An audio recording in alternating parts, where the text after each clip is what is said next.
මහින්ද රාජපක්ෂ මැතිතුමාගේ මාධ්‍ය ප්‍රකාශක වශයෙන් මගේ නම සඳහන් කරමින් ඖෂධ ජාවාරම සම්බන්ධයෙන් යම් අසත්‍ය පෝස්ට් නිර්මාණය කරමින් විවිධ ආකාරයේ මඩ ප්‍රචාරයන් මේ වන විට මට එරෙහිව දියත් කරමින් තිබෙනවා. ඒ සම්බන්ධයෙන් යම්කිසි පිළිතුරක් දීම සඳහා තමයි අද දවසේදී මම මේ මාධ්‍ය හමුව කැඳවන්නේ. කෝප් කමිටුවේ ගෞරවනීය පාර්ලිමේන්තු උගත් මන්ත්‍රීවරු මනෝජ් ගමගේ කියන නම විතරක් මතු කරලා අරගෙන ඔහු පොහොට්ටුවේ මාධ්‍ය ප්‍රකාශක නේද? ඇයි ඔහු මෙතෙන්ට කොහොමදපත් උනේ? ලෝය කෙනෙක් කොහොමද ඖෂධ ගැන වග කියන තැනකටපත් උනේ කියලා ආදී මම නැති තැන මගේ නම සඳහන් කළා ක්‍රියාවන් කරනවා. කෝප් කමිටුව කියන්නේ පාර්ලිමේන්තුවේ කාරක සභාවක්. ඉතින් එතනදී ඔවුන්ට වරප්‍රසාද තියෙනවා. ඒ වරප්‍රසාද වලට මුවා වෙලා ඕනෑම දෙයක් කියන්න පුළුවන්. Tamanගේ විරුද්ධවාදීන් ගැන ඕනෑම බොරුවක් කියන්න පුළුවන්. ඕනෑම ඇත්තක් කියන්න පුළුවන්. හැබැයි අපිට එතන උත්තර දෙන්න හැකියාවක් නැහැ. ඒ විතරක් නෙමෙයි මගෙන් ගොඩක් අය අහනවා ඒ කියන දේවල් බොරු නම් ඇයි කෝප් එකට විරුද්ධව නඩු දාන්න නැත්තේ කියලා. කෝප් කමිටුවට විරුද්ධව නඩු දැමේ නෛතික පදනමක් නැහැ. මොකද පාර්ලිමේන්තුවේ තියෙන වරප්‍රසාද වලින් ඔවුන් ආරක්ෂා වෙලා ඉන්න නිසා. මේ සම්බන්ධයෙන් මට අධිකරණයට යන්න බැරි වුණාට මේ සම්බන්ධයෙන් මම ලිඛිතව කතානායකතුමාත් ඒ වගේම කෝප් කමිටුවේ සභාපතිවරයාත් දැනුවත් කරන්න බලාපොරොත්තු වෙනවා. ඒ වගේම ඔවුන් කැඳවන ඕනෑම අවස්ථාවක මම විතරක් නෙමෙයි හිටපු අධ්‍යක්ෂවරුන් සියලු දෙනා ඒ කමිටුව වෙත යෑමට සූදානම් වෙලා ඉන්නවා. ඒ නොදකින්න සත්‍ය හෙළිදරව් කිරීම සඳහා මේ ඖෂධ වංචාවට සම්බන්ධ ගෑවිච්ච හැම කෙනෙක්ම අත්අඩංගුවටගෙන ඉදිරිපත් කරා. එතෙන්දී අපිත් මේ මම ඇතුළුව මේ අධ්‍යක්ෂ මණ්ඩලයේ සමාජිකයන් පවා ප්‍රකාශ ලබා දුන්නා. ඒ අනුව අධිකරණයට කරුණු වාර්තා කළා. ඉතා පැහැදිලිව අධිකරණයේදී රජයේ නීතිඥවරිය ඇතුළු අපරාධ පරීක්ෂණ දෙපාර්තමේන්තුව පෙන්වා දී සිටියා. මේ හිටපු අධ්‍යක්ෂ මණ්ඩලයට ඇතැම් බොරු තොරතුරු දීලා අධ්‍යක්ෂ මණ්ඩලයේ නොමග යවලා එහෙම නැත්නම් අධ්‍යක්ෂ මණ්ඩලයේ නියෝග පැහැර හරිමින් කරපු ක්‍රියාවලියක් මෙතන තියෙනවා කියන එක. මට කිසිම බලයක් තිබුණ කෙනෙක් නෙමෙයි.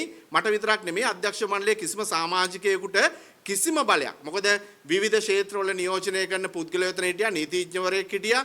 ගණකාධිකාරිවරයෙක් හිටියා. ඒ වගේම ඒ වෙනස් ක්ෂේත්‍රවල කළමනාකරණ ක්ෂේත්‍රයේ නිපුණ ආචාර්යවරයෙක් හිටියා. මම කියන්න කැමතියි ගරු කෝප් කමිටුවේදී මේ ප්‍රශ්නය නගපු මනෝජ් ගමගේ මොකටද NMR එකේ මේ අධ්‍යක්ෂ මණ්ඩලයේ ඖෂධ ගේන තැනකපත් උනේ කියලා දේ අහපු එකට පමණක් මම සීමා වෙලා උත්තරයක් දෙනවා. ගරු മന്ത്രിතුමනි පාර්ලිමේන්තු മന്ത്രിවරුනි ඉතාමත් ගෞරවයෙන් මම ඔබගෙන් ඉල්ලා සිටිනවා මේක ඔබලාගේ වරප්‍රසාදම අභියෝගයට ලක් කරනවා නෙමෙයි. මොකද වරප්‍රසාද තියෙන නිසා මට කතා කරන්න පුළුවන් සීමාවක් තියෙනවා කොච්චර දේවල් දන්නවා වුණත්.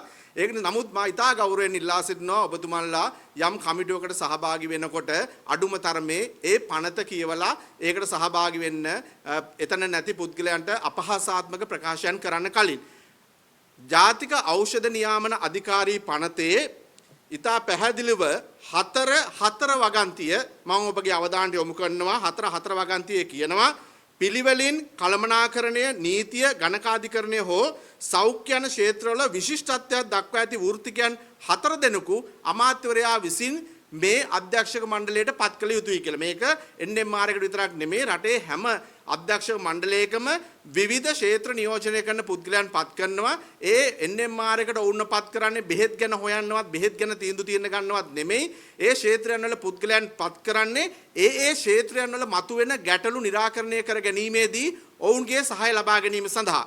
ඒක නිසා මම මහින්ද රාජපක්ෂලාගේ කවුරුත් නිසාවත් පොහොට්ටුවේ මාධ්‍ය ප්‍රකාශක නිසාවත් නෙමෙයි එතනටපත් වෙන්නේ. ඒ වෙලාවේදී දත්ත වංචාව ගැන NMR එකේ බරපතල ප්‍රශ්නයක් තිබ්බ නීතිමය වශයෙන් නඩු කටයුතු සම්බන්ධයෙන් එතනදී හිටපු ජනාධිපති ගෝඨාභය රාජපක්ෂ මහතා විසින් තමයි ඒ නීතිඥවරයෙක් විදියට එතනට ගිහිල්ලා ඒ කටයුතු වලට සහාය වෙන්න කියන ආරාධනය මට කරන්නේ.